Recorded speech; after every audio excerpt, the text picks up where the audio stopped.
Olá, meus queridos! Hoje, na nossa aula de física, nós vamos fazer uma revisão sobre o conteúdo da primeira atividade avaliativa, não é? Sou a professora Evilane e vocês do 8º ano vão poder recapitular o capítulo 7, a parte de cinemática, mais propriamente as funções horárias, né, do movimento retilíneo uniforme e do movimento retilíneo uniformemente variado. E vamos falar também da parte da dinâmica, né, o estudo das forças, das leis de Newton, né. Vamos aprender como calcular a força resultante, a aceleração com o uso da força, força-peso, né. Vamos entender novamente o que é toda essa parte da física, que são duas áreas que estudam o mesmo assunto. As duas estudam o movimento, só que uma estuda apenas quais são os movimentos e a outra se preocupa com a causa desses movimentos, né?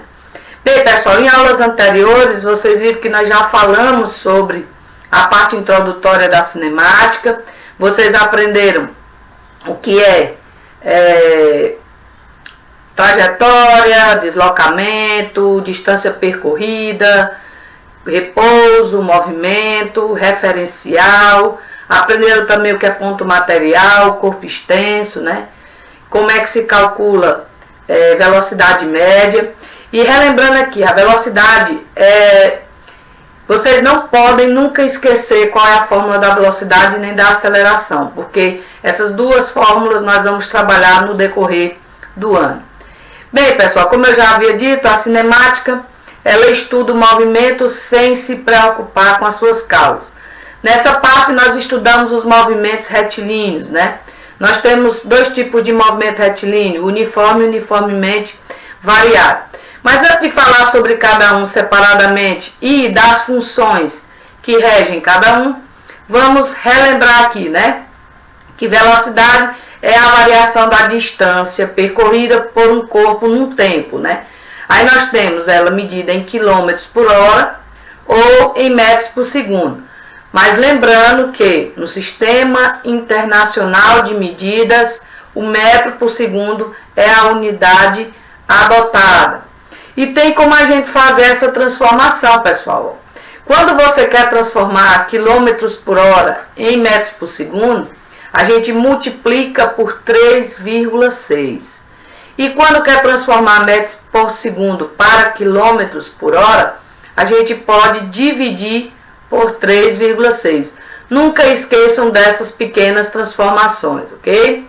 Bem, e o que é a velocidade média? É justamente a razão entre o deslocamento total pelo tempo total para se executar esse deslocamento, né? Então, delta S sobre delta T.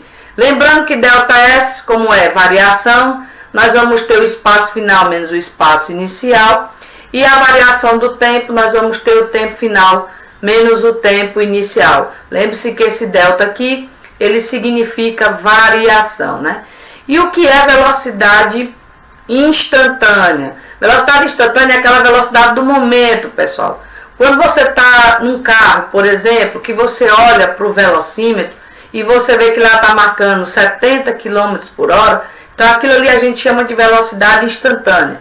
É a velocidade do momento, né?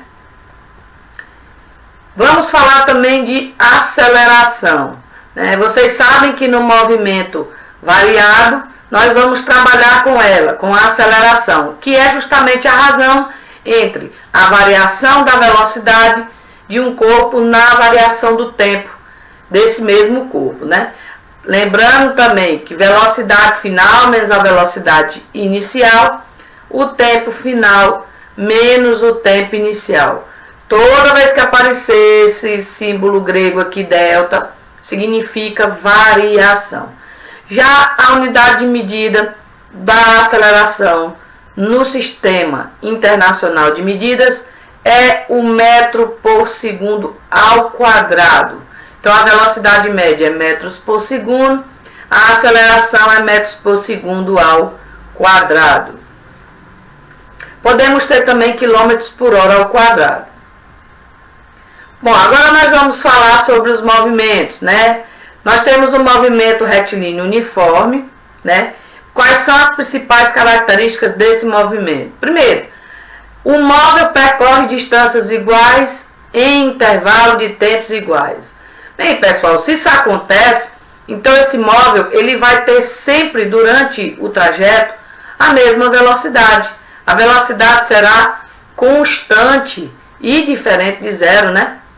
Então, se a velocidade é a mesma no decorrer do tempo, então nós não vamos ter uma aceleração. A aceleração será nula. Então, as principais características do movimento retilíneo uniforme percorre distâncias iguais em intervalo de tempos iguais. A velocidade é constante. Se ela é constante, não vai existir aceleração no movimento uniforme. Ele já diz esse nome, uniforme, porque a velocidade é constante. Eu botei aqui um exemplo para vocês, né, de distâncias iguais. Se você observar, nós vamos ter 0, 80, 160, 240. Então, a cada o aumento de 80 km, nós vamos ter uma variação do tempo de 1 hora, né? 0 a 1, 1 a 2 e 2 a 3. Então, distâncias iguais em intervalo de tempos iguais. Bem, no movimento uniforme, nós vamos trabalhar com uma função horária, só uma. Por quê? Já que a velocidade é constante, então não vai existir função horária para a velocidade. Nós vamos ter a função horária do espaço, né? Essa função horária é conhecida como função horária do sorvete, ou seja, S total, que é o S final, é igual ao S inicial, ou seja, a posição inicial, mais a velocidade vezes o tempo. Cuidado com a velocidade, pessoal. Nós vamos aprender aqui quando é que o movimento é progressivo e retrógrado novamente. Vamos relembrar, porque nessas questões que envolvem funções horárias, ele pede para fazer a classificação do movimento. Então, nós vamos ter a fórmula do sorvete. S é igual a S0 mais VT. Sorvete. Ok? Vamos trabalhar também na nossa atividade com gráficos do movimento uniforme. Apenas do movimento uniforme. O gráfico do espaço em função do tempo. Bem, pessoal, esse gráfico, ele é uma linha reta diagonal. Ou para cima ou para baixo, né? Se essa linha aqui, ó, está voltada na diagonal para cima, então nós vamos ter uma velocidade positiva. Por quê? Porque o espaço vai aumentando à medida que o tempo vai aumentando também. Já se esse gráfico ele fosse decrescente, né? Fosse aqui, ó, do espaço voltado para o tempo, nós teríamos uma velocidade negativa. Por quê? Porque o espaço ia diminuindo à medida que o tempo também ia passando pelo mesmo processo. Então, pessoal, gráfico voltado para cima, velocidade maior do que zero. Gráfico na decrescente, velocidade menor do que zero. E de acordo com a velocidade, nós podemos classificar o movimento uniforme em progressivo ou retrógrado, né? Ele é progressivo justamente quando a velocidade é maior do que zero. E ele é retrógrado quando a velocidade é menor do que zero. Então, é só lembrar dessa reta aqui no gráfico. Se ela estiver no sentido crescente para cima, nós vamos ter um movimento progressivo. E se ela for direcionada para baixo, a gente tem uma reta decrescente. Então, o movimento ele é retrógrado. Aqui, o que eu acabei de falar, né? Progressivo e retrógrado. Outra identificação de que a velocidade é positiva ou negativa, pessoal, é se o móvel está indo no mesmo sentido da trajetória. Se você observar aqui, ó, nós temos uma trajetória definida para o lado direito, né? E o móvel aqui, essa bolinha vermelha, ela vai estar no mesmo sentido dessa trajetória. Então, a velocidade aqui, pessoal, quando você for calcular, com certeza vai ser maior do que zero. Então vai ser progressivo. Agora aqui na segunda situação, você tem a trajetória no sentido da esquerda, para a esquerda. Só que o móvel ele continua indo para a direita. Então ele está em sentido contrário da trajetória. Quando a gente for fazer aqui o cálculo da velocidade, né, ΔS sobre ΔT, nós vamos encontrar um valor negativo para essa velocidade. Então você pode classificar também olhando o sentido da trajetória e fazer uma relação com o móvel que está nessa trajetória. Nós podemos ter também no movimento uniforme, pessoal, encontro de móveis, né? Isso pode acontecer de duas maneiras diferentes, né? Quando os dois móveis estão no mesmo sentido, né? Ou quando ambos os móveis estão em sentidos contrários. Nós podemos calcular a posição de encontro dos dois. E como a gente faz isso? Primeiro, nós encontramos a função horária do sorvete para o primeiro móvel e para o segundo móvel. E depois igualamos essa função horária. Então aqui no exemplo, eu coloquei um móvel A e um móvel B, ambos em sentidos iguais, ou seja, todos os dois indo para a direita. Bem, então a função horária, quando você for montar, as velocidades de cada um devem ser positivas, porque eles estão no sentido da trajetória. Cuidado quando o móvel ele estiver em sentido contrário da trajetória. Lembre que a velocidade deve ser negativa. Então, por exemplo, se esse móvel B aqui ele estivesse no sentido contrário, ele estivesse se direcionando aqui, ó, para a esquerda, né? Então, quando você fosse montar aqui a função horária dele, esse sinal de menos aqui, você deveria trocar por um, ou sinal de mais, você deveria trocar por um sinal de menos. Porque essa velocidade de 20 metros por segundo aqui, ela seria negativa, porque ele está em sentido contrário da trajetória. Não esqueça disso. Os dois estando seguindo o mesmo sentido da trajetória, as velocidades serão colocadas na fórmula positivamente.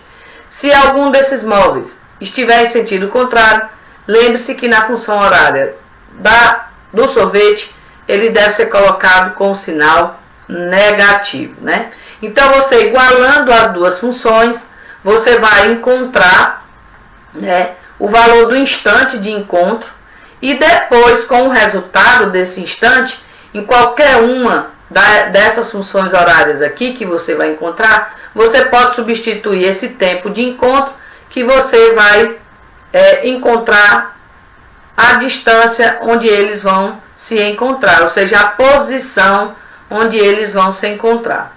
Ou então, no caso do meu exemplo aqui, quando o móvel A vai conseguir passar pelo móvel B. Se você observar, o móvel A tem uma velocidade maior. Então, com certeza, vai chegar a um determinado momento dessa trajetória em que A vai conseguir ultrapassar B. E é justamente nesse momento que a gente pode calcular o instante onde os dois vão se encontrar, onde A vai passar B, e a posição que isso vai acontecer. Movimento retilíneo uniformemente variado, né? Então, quais são as características desse movimento? Nós temos uma aceleração constante diferente de zero. Lá no movimento uniforme, a gente não tinha aceleração porque a velocidade era constante. Mas no movimento variado, a velocidade fica variando no decorrer do tempo, pessoal. Então, o que é que vai acontecer? Vamos ter uma aceleração. E essa aceleração será constante e diferente de zero, né? Ou seja, os tempos aqui serão iguais, as velocidades serão iguais, né? Não propriamente no decorrer do tempo. Ela vai variar no decorrer do tempo, né? Aqui foi só uma analogia. Bem, nós também, como no movimento uniforme, nós temos no movimento uniformemente variado funções horárias. Nós vamos ter a função horária da velocidade, já que a velocidade vai variar no decorrer do tempo. Vamos ter a função horária do espaço e vamos ter a função horária que nós vamos utilizar quando o problema não trabalhar com o tempo, né? Bem, qual é a função horária da velocidade? Nós vamos ter V igual a V0 mais a aceleração vezes o tempo, ou seja, a velocidade total ou final é igual à velocidade inicial mais a aceleração vezes o tempo. Aqui é a famosa fórmula do vovô ateu, ok? Não esqueçam, função horária da velocidade é a função horária do vovô ateu, vovô ateu. Então, V é igual à velocidade inicial mais a aceleração vezes o tempo. Nós podemos classificar, pessoal, quando a gente sabe o resultado da aceleração, a gente pode classificar o movimento em acelerado ou retardado. E, de acordo com a velocidade, como nós já aprendemos anteriormente, nós podemos classificar em progressivo ou retrógrado. Então, quando você na questão trabalha com velocidade e aceleração, você pode classificar o movimento tanto em relação à velocidade como em relação à velocidade e aceleração. Se a velocidade e a aceleração tiverem o mesmo sinal, podem ser os dois sinais positivos ou os dois sinais negativos, nós vamos ter um movimento acelerado. Agora, se a velocidade e a aceleração têm sinais contrários, então nós classificamos esse movimento como retardado. Eu mostrei aqui na tabela para vocês a classificação sabendo o sinal da velocidade e da aceleração. Bem, de acordo com a velocidade, se ela for positiva, então nós vamos ter um movimento progressivo. Tá aqui, ó, progressivo, né? Agora, se a velocidade for negativa, nós vamos ter um movimento retrógrado ou regressivo. A gente pode chamar também dessa forma, mas usualmente a gente usa mais a palavra retrógrado. Bom, já a aceleração. Se nós temos o mesmo sinal para velocidade e para aceleração, tá aqui, positiva com positiva, negativa com negativa. Quando nós temos essa situação, nós temos um movimento acelerado, pessoal. Por isso que está aqui, ó, movimento acelerado e movimento acelerado. Já quando essas grandezas, elas têm sinais contrários, né, positivo, negativo, negativo, positivo, nós vamos ter um movimento retardado. Então, de acordo com o sinal da velocidade da aceleração, a gente pode classificar os movimentos em progressivo acelerado, progressivo retardado, retrógrado acelerado e retrógrado retardado, ok? Aqui está regressivo porque pode ser usado também essa palavra. Bem, a nossa segunda função horária é a função horária do sorvetão, né? Lá no movimento uniforme nós aprendemos a fórmula do sorvete. Aqui nós vamos ter uma equação do segundo grau, pessoal. Porque vamos ter uma parábola. Quando vocês forem estudar no nono ano os gráficos desses movimentos, vocês vão ver que lá no movimento uniforme, como a gente viu, é uma diagonal, ou crescente ou decrescente, né? Já no movimento variado, a função horária aqui do sorvetão nos indica um gráfico em forma de parábola. Uma parábola com concavidade para cima ou uma parábola com concavidade para baixo. De acordo com essa concavidade, nós vamos ter aceleração positiva ou negativa. Bem, mas para nós, para efeito de estudo, nesse momento, nós devemos aprender a função horária, que é o espaço total é igual ao espaço inicial, mais a velocidade inicial vezes o tempo, mais a aceleração dividido por 2 vezes o tempo ao quadrado. Então, prestem bem atenção nessa função horária. A aceleração aqui, ela é sempre a metade. Então, quando vocês virem uma função horária do sorvetão já pronta, com os seus valores no devido lugar, aquela aceleração que você vai observar, ela é resultado da divisão da aceleração real por 2. Então, ela não é de fato a aceleração verdadeira. Lembre-se disso, ok? Bom, e vai ter situações em que vamos trabalhar com problemas que não fornecem o tempo. E para isso, nós vamos usar essa equação chamada de equação de Torricelli, né? A velocidade ao quadrado é igual à velocidade inicial ao quadrado mais 2 vezes a aceleração vezes o deslocamento, né? Ela relaciona as velocidades iniciais e finais com a aceleração e a distância percorrida. Se você observar aqui, nós não vamos ter o uso do tempo, não será preciso, né? Lá nas outras funções, vocês viram que o tempo sempre está presente. Mostrei aqui para vocês um exemplo, né, de movimento variado. Ele deu aqui um móvel, né? Ele disse que esse móvel tem uma velocidade inicial de 6 metros por segundo, né? Tá aqui, ó, 6 metros por segundo. Ele disse que a aceleração desse móvel é de 8 metros por segundo ao quadrado e que o espaço inicial desse móvel aqui, ó, é de 2 metros. Então dá para você montar as funções horárias tendo essas informações, pessoal. A do sorvetão, o espaço inicial tá aqui, ó, é 2. A velocidade inicial é 6 positivamente, porque ele está no sentido da trajetória. E a aceleração aqui vai ser 4, pessoal, porque lembrando que lá na fórmula do sorvetão é A dividido por 2, né? Então, se a aceleração real é 8, 8 dividido por 2, então nós vamos ter uma aceleração igual a 4, né? E podemos montar a função horária do vovô ateu também. A velocidade inicial é 6 positiva e a aceleração, nesse caso, nós temos que usar a aceleração total, porque no vovô ateu ela não é reduzida pela metade. Então, em vez de usar 8 dividido por 2, será o 8 realmente. Então, vai ficar S é igual a 2 mais 6t mais 4t ao quadrado. E V será igual a 6 mais 8t. Nós aqui, pessoal, montamos a função horária. Não é para a gente resolver. Quando o professor pedir para você, formule a função horária do espaço e da velocidade, você vai apenas montar a função horária para poder depois resolver nas alternativas posteriores, né?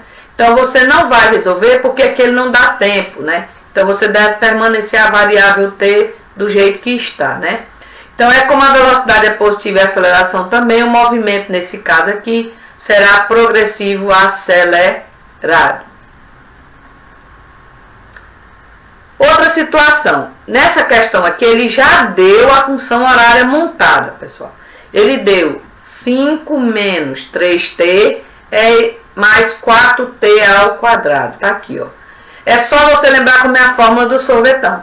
Então, o 5 aqui será o espaço inicial, positivamente. O menos 3 aqui será a velocidade inicial. E o 4, pessoal, como é a fórmula do sorvetão, não é a aceleração real. A aceleração real é justamente um número que dividido por 2 nós encontramos 4. Então, toda vez que você quiser encontrar a aceleração, tendo já a fórmula montada, você deve lembrar que esse valor que está aqui no lugar da aceleração, ele deve ser multiplicado por 2. Então, na realidade, nós vamos ter 8 metros por segundo ao quadrado, ok? Não esqueçam disso. A aceleração aqui não é de fato a aceleração total, é a metade dela. Então, tem que multiplicar por 2 para saber a aceleração total. Pessoal, outra coisa. Nunca nas questões trabalhem com unidades diferentes. Vou dar um exemplo. Se você tem um espaço em metros, né? E a velocidade está em quilômetros por hora, então você não pode ter metros e quilômetros. Você tem que ter a mesma unidade. Então você transforma. Você vai ver o que é melhor. Se é transformar a velocidade de quilômetro por hora para metros por segundo, ou se é melhor transformar o deslocamento para quilômetros, né? Porque às vezes nessas transformações nós encontramos dízimas periódicas, né? E às vezes transformando ou o deslocamento ou a velocidade, nós vamos encontrar números inteiros. Então vocês busquem ver a melhor forma possível, né? Para não trabalhar com números quebrados, né? Só se for a necessidade realmente de trabalhar com números decimais, ok? Mas as unidades elas devem ser a mesma. É a mesma coisa de eu ter um tempo em segundos e a velocidade estiver em quilômetro por hora. Ó, aí não tem condição de você trabalhar com o tempo em segundos e a velocidade em horas. Então você vai ter que transformar um ou outro, ou segundo para hora, ou quilômetro por hora para metros por segundo. Não esqueçam disso, ok? Bem, pessoal, na dinâmica nós trabalhamos com o estudo das leis de Newton, né? A dinâmica, ela se preocupa com as causas dos movimentos, coisa que a cinemática não se preocupa, né? Então nós vamos relembrar aqui o que é grandeza física, né? Que são aquelas grandezas que podem ser medidas, né? Ou seja, que descrevem qualitativamente ou quantitativamente as relações entre as propriedades observadas no estudo dos fenômenos físicos. Nós temos essas grandezas escalares e vetoriais, e nessa parte aqui da dinâmica nós vamos estudar a grandeza vetorial chamada de força. Aí nós vamos ter a força normal e a força peso, que é na vertical, né? E as grandezas escalares, elas são bem definidas, apenas com um valor numérico e uma unidade de medida. E já as vetoriais, nós precisamos ter uma direção, um sentido, né? E uma intensidade ou módulo. A intensidade ou módulo é um valor numérico com a unidade de medida. A direção é informar se é na horizontal, vertical ou diagonal. E o sentido é dizer se é para a direita, para a esquerda, para cima, para baixo, ok? Então não esqueçam o que é direção, o que é sentido e o que é intensidade ou módulo. Bem, a direção eu acabei de falar, né? Horizontal, vertical e diagonal. E o sentido também eu acabei de explicar o que é, né? Então vamos passar aqui para frente. A força, ela é um vetor, né? Ela é uma grandeza vetorial, então é representada por um vetor. Os vetores, pessoal, são representados por um segmento de reta orientado, tá aqui. Nós temos o sentido aqui, essa pontinha aqui da seta nos indica o sentido, se é para a esquerda, para a direita, para cima, para baixo, né? Nós vamos ter o tamanho desse vetor aqui como um módulo, né? E a direção aqui, nesse caso, é na horizontal, certo? As leis de Newton, né? As leis de Newton são leis que determinam como a ação das forças influenciam no estado de movimento dos corpos, né? Vocês lembram aí que foi Isaac Newton que criou essas leis, né? Nós temos 3 leis dentro da física, né? A primeira, a segunda e a terceira lei de Newton, né? Ele tem uma frase célebre que diz: se vi mais longe, foi por estar de pé sobre ombros de gigantes. O que é que ele quis dizer com isso? É porque todo o estudo de Isaac Newton sobre essa parte da física foi baseado nos estudos anteriores feitos por Aristóteles, né? Antes de Cristo, né? E por Galileu Galilei, né? Segundo Aristóteles, o movimento de um corpo não é um estado natural. Para que ele ocorra é necessária a ação de uma força. Já Galileu, ele falava o seguinte: a inércia consiste na tendência natural que os corpos possuem em manter a velocidade constante. Bem, pessoal, essa parte aqui é mais perfeito conhecimento de vocês, entender quem foi Isaac Newton e em que estudos ele se baseou para desenvolver essas leis que nós vamos começar a falar agora. Primeira lei de Newton é conhecida como a lei da inércia, né? O que é inércia? Inércia é a tendência de manter a velocidade constante, ou seja, todo corpo continua no seu estado de repouso ou de movimento retilíneo uniforme, a menos que seja obrigado a mudar por forças a ele aplicado. O que isso quer dizer? Se você tem um corpo em repouso ou um corpo em movimento retilíneo uniforme, ele vai permanecer nessa condição se a resultante das forças que agir sobre ele seja nula, né? Então não pode ter força resultante. Então, de acordo com a lei da inércia, a força é o agente que altera a velocidade do corpo, vencendo assim a tendência natural de manter seu estado de equilíbrio, ou seja, da inércia, né? Então a força resultante precisa ser nula para permanecer nessa condição de repouso ou movimento retilíneo uniforme. Eu coloquei aqui para vocês uma observação que diz o seguinte: todo corpo em equilíbrio mantém por inércia sua velocidade constante. Bem, pessoal, eu coloquei aqui como exemplo, né? Nós temos um corpo em repouso, tende a permanecer em repouso. Nós temos um homem começando a se deslocar dentro do ônibus, porque ele começa a se mover. Então a tendência do homem é permanecer em repouso e o ônibus começa a entrar em movimento, né? Então ele é arremessado para trás. Já no sentido contrário, quando o ônibus é freado, a tendência do corpo é permanecer em movimento, né? Então ele é jogado para a frente. Então o referencial inercial é considerado em equilíbrio quando não possui aceleração, né? E todas as leis de Newton, elas são válidas para referenciais inerciais, né? Não esqueçam disso. Aí nós temos a segunda lei de Newton, que é o princípio fundamental da dinâmica, ou então o princípio da aceleração, né? A resultante das forças que agem no corpo é igual ao produto de sua massa pela aceleração adquirida. Se vocês observarem, está aqui ó, a fórmula, força resultante é a massa vezes a aceleração. Pessoal, lembrando que a força ela é diretamente proporcional à aceleração, ou seja, a aceleração vai ser maior quanto maior for a força aplicada. Já a aceleração em relação à massa, elas são inversamente proporcionais.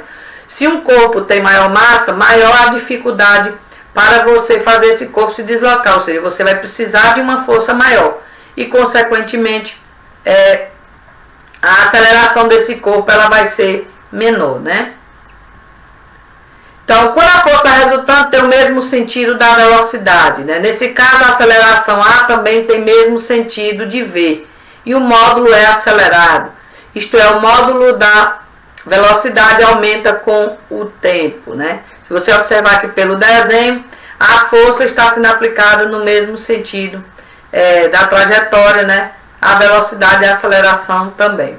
Já no segundo caso, a força resultante tem sentido contrário ao da velocidade. Aqui, ó. Tá aqui a velocidade indo para o lado direito e a força indo para o lado esquerdo. Nesse caso, a aceleração A tem sentido oposto ao de V. Ou seja, nós vamos ter sinais contrários. Nessa primeira situação, os sinais da velocidade da aceleração serão iguais. Já no segundo caso, a velocidade e a aceleração vão ter sinais contrários. Ou seja, o movimento é retardado, né? A velocidade vai diminuindo com o tempo. Bem, aqui tem a unidade de massa, que é o quilo, a unidade da aceleração, que é o metro por segundo ao quadrado, e da força, que pode ser dada em newtons ou quilograma por metro por segundo ao quadrado, quilograma força, né? E o que é newton? Newton é a intensidade da força que produziria numa massa de 1 kg uma aceleração de módulo de 1 metro por segundo. A terceira lei de Newton é a lei da ação e da reação. Para cada ação existe uma reação de mesma direção, em corpos diferentes, né? E sentidos contrários, pessoal. A ação é aplicada em um corpo e a reação é aplicada no corpo que fez a ação. Então eu posso dizer que a força de AB é igual a menos a força de B sobre A, porque a reação é contrária à ação, sendo que ambas com o mesmo valor, né? A mesma intensidade. Então toda vez que um corpo A exerce no corpo B uma força, esta também exerce em A outra força tal que tem a mesma intensidade, tem a mesma direção, os sentidos são contrários e tem a mesma natureza, sendo ambas de campo ou ambas de contato, né? Aqui, pessoal, nós temos a força peso. Vocês têm que lembrar que o peso é a multiplicação entre a massa vezes a gravidade, né? A força peso é sempre direcionada na vertical para baixo, né? Ela tem o mesmo sentido da gravidade, né? E as forças, como eu disse, elas podem ser de contato ou força de campo. De contato ocorre quando as superfícies dos corpos se interagem, eles estão em contato, né? Nós temos a força de tração, a força normal, a força de atrito, como exemplos, né? E já as forças de campo são aquelas em que ocorre uma distância entre os corpos, né? Eles não precisam estar em contato direto. É o que acontece quando você trabalha com magnetismo, né? Nós temos o campo magnético, temos a força gravitacional, né? Que é a força peso, né? E temos a força elétrica. Todas essas são forças de campo. Bem, pessoal, a força resultante é a força que produz o mesmo efeito que todas as outras aplicadas a um corpo, né? ou seja, ela vai ser igual à soma de todas as forças que se encontram no sistema, sejam essas forças positivas ou negativas, ok? Em qualquer uma das direções e sentidos.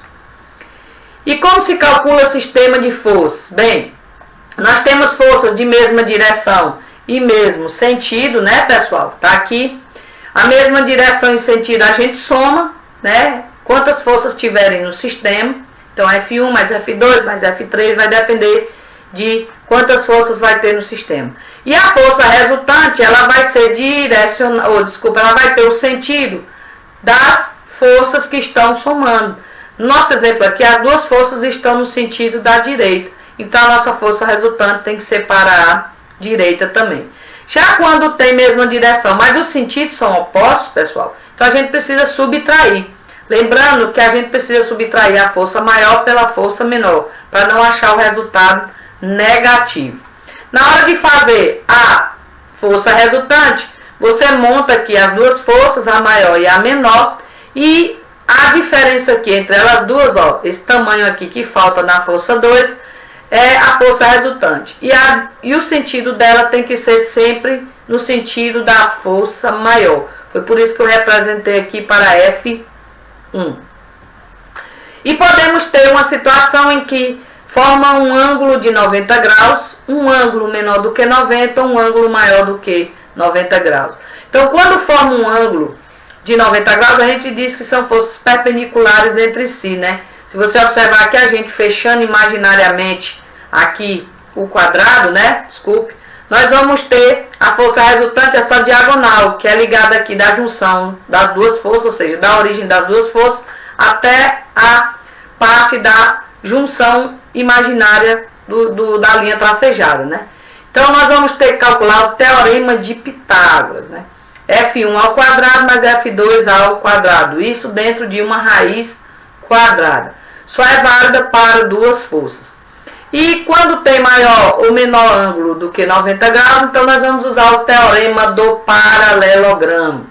Se você observar, esse teorema aqui inclui o teorema de Pitágoras, né? F1 ao quadrado mais F2 ao quadrado. E tem esse complemento aqui, mais duas vezes o valor das forças multiplicadas também, vezes o cosseno do ângulo que vai ser formado. Por que que aqui em 90 graus eu não uso o cosseno? Porque o cosseno de 90 é zero.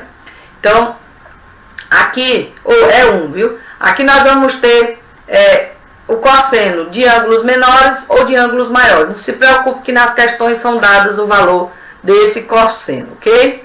Bem, pessoal, e equilíbrio dos corpos, aqui é só para efeito de conhecimento de vocês, é quando está sob a condição de ausência de resultante de força, ou seja, a força resultante é nula, né?